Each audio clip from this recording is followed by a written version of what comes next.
If you're not getting at least 1400 raid medals every week, you're missing out on a ton of progression. If your clan doesn't have a maxed out clan capital, then you'll need to find one, but don't waste your time asking around on Discord or Reddit. All you have to do is go to the notice board, set the minimum clan level to level 20, and save the settings. Now just look through the notice board, join a clan, and check their clan capital. Once you find one with a level 10 capital hall, check that they have the max army space of 250 and do your attacks. Oh yeah, you probably want to know how to attack. So you can definitely try hard your attacks and go for one-shots on districts, but honestly, just drop a couple of frost spells, miners, and close the app. I get at least 1400 medals and usually over 1500, and it takes me less than 5 minutes to do all my attacks. Now there's a couple rules you should follow when you're looking for a clan to attack in. First, try to avoid attacking districts with custom layouts. A lot of them are specifically designed to counter miners, and there's a million clans you can find on the notice board, so just take the extra 30 seconds to find a new clan that's up against the default layouts to guarantee you'll get a lot of capital gold per attack. Second, you should always avoid attacking the capital peak. The capital hall itself will decimate miners, and while it is possible to destroy the district in 2 attacks with a well-planned strategy, it's just not worth the trouble. If you go to attack and there's just 1 or 2 districts left before you'd have to go for the capital peak, find another clan. Finally, and most importantly, make sure you won't get kicked in the middle of your attacks. If this happens, you will not be able to do your remaining attacks, and you'll get significantly less raid medals. What I do is either draw attention to myself if there's a lot of people online by sending a message to check if I'll be kicked, or make sure no one is online before I start my attacks. You can also get lucky and find clans that want people to complete raids in their clan, but just be careful so you don't miss out on a bunch of medals for the week. Now, let me show you which districts I try to prioritize with my attacks and which ones I avoid. As long as I don't get kicked right here. Okay, we're good. I think there's one person online, but I see all these people joining and leaving, and no one cares. So the ones that I really like to do, I really like the Builder's Workshop, especially if it's the default layout. This is my favorite one. It's not. This is a really weird layout, but this is a really good clan to attack. You could probably one-shot this very easily if you knew how to use Sparkies. I'm just gonna go in with this. So yeah, we're gonna frost spell on all of that there. Just make sure you hit the middle of this defense because it's very big, the blast bow. So you really want to be careful and make sure you don't screw that placement up. But I'm also going to,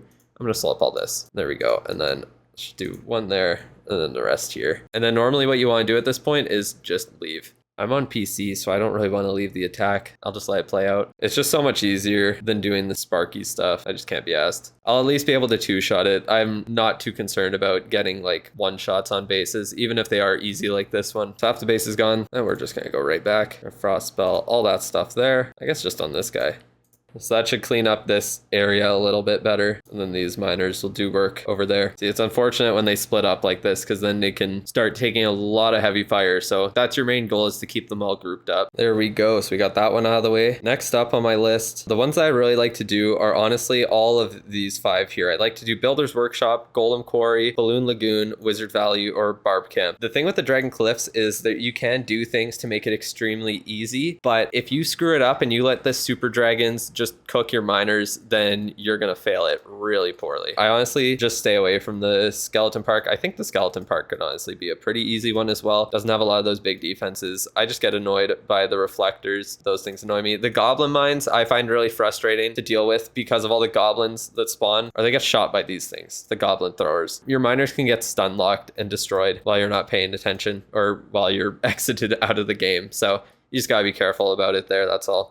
This one I think I will go for, and what I'm gonna do, if I put my miners all on this side here, they're gonna work their way around, and then if all goes well, they should end up over on this side. Just do that, and then let's just do it like that. Just make sure we get the X-bow. When they're attacking that blast bow, they can't even get hit by it, so that's perfect. You can also zap to destroy these with one zap, those miniature buildings. You can do that, or I either use the zap to stun some of these bigger defenses if they're going to get a shot off. You can also stun to reset the multi-gear towers or whatever they're called in the clan capital, or the crushers as well. You can stun those when your miners are on them because those will deal a lot of damage. Yeah, it looks like this should go correctly and they're all going to group up and go this way. One of my miners is down, but I still got plenty of them. Even with a couple of them splitting up, that might work even better for me, to be quite honest. Okay, now they're all splitting up, unfortunately, so that's really bad. I'm gonna get like 75% of the base down without even trying. I could have left the battle right at the start and this exact same thing would have happened. So yeah, 76% with one attack. If you want to be an asshole, you definitely can. Like, say I cleared this base, I got like 6,000 capital gold from it. I could just move on to another base and leave this one. But personally, I don't really do that. It just screws over the clan clan. So you want to make sure that you are cleaning up your attacks. Worst case scenario, you maybe end up with like a 99% 2-star, but you do want to clean up. You don't want to leave the half done ones that no one wants to do and then have the clan barely even get any attacks in. All right, so we got one more attack to do here. So we're going to try and go for the one that will give us the most capital gold.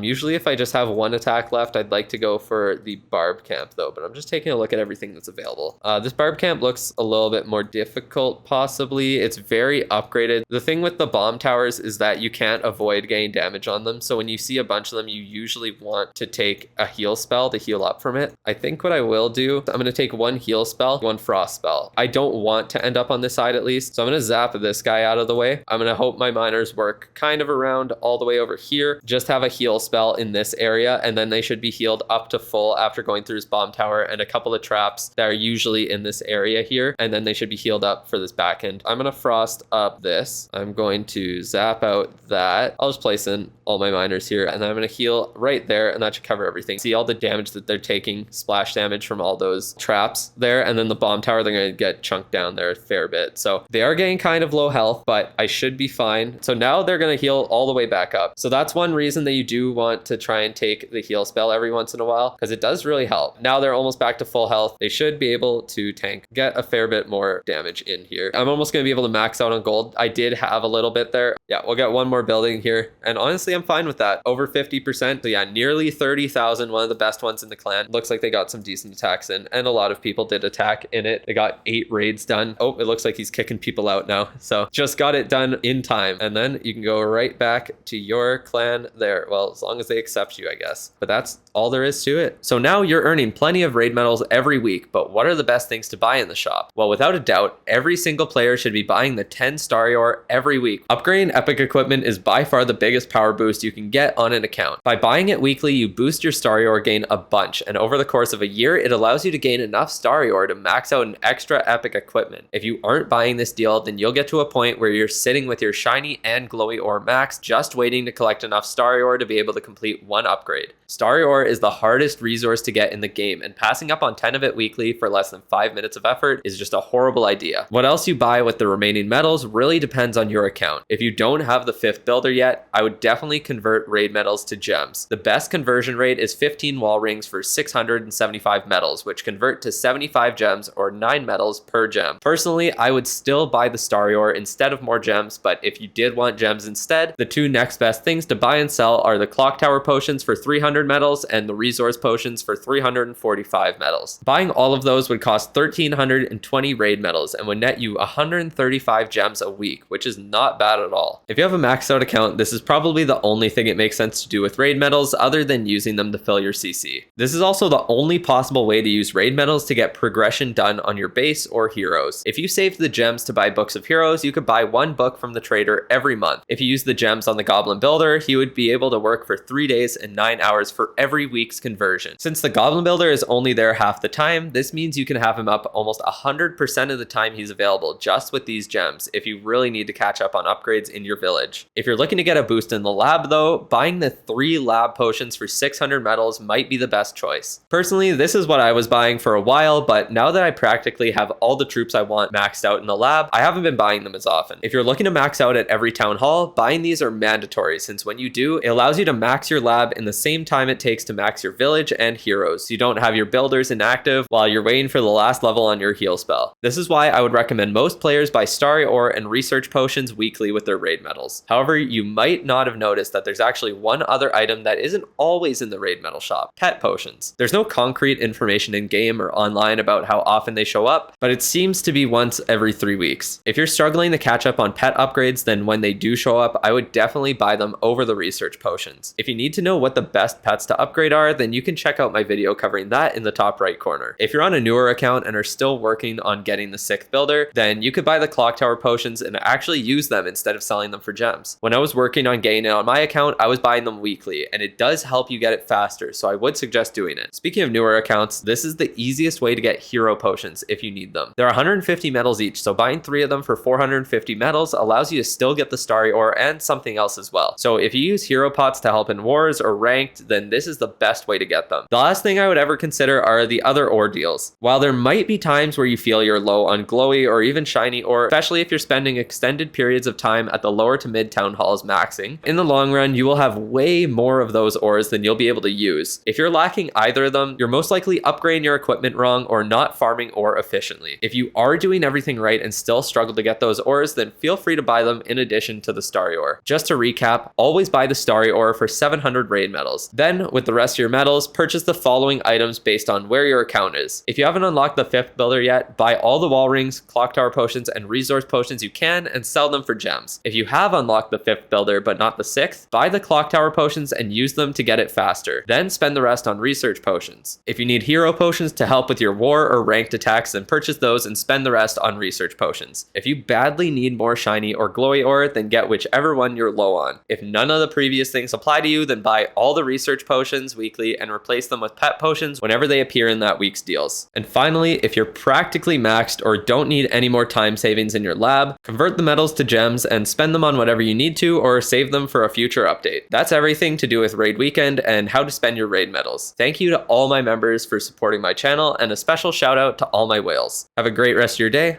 I'll see you later.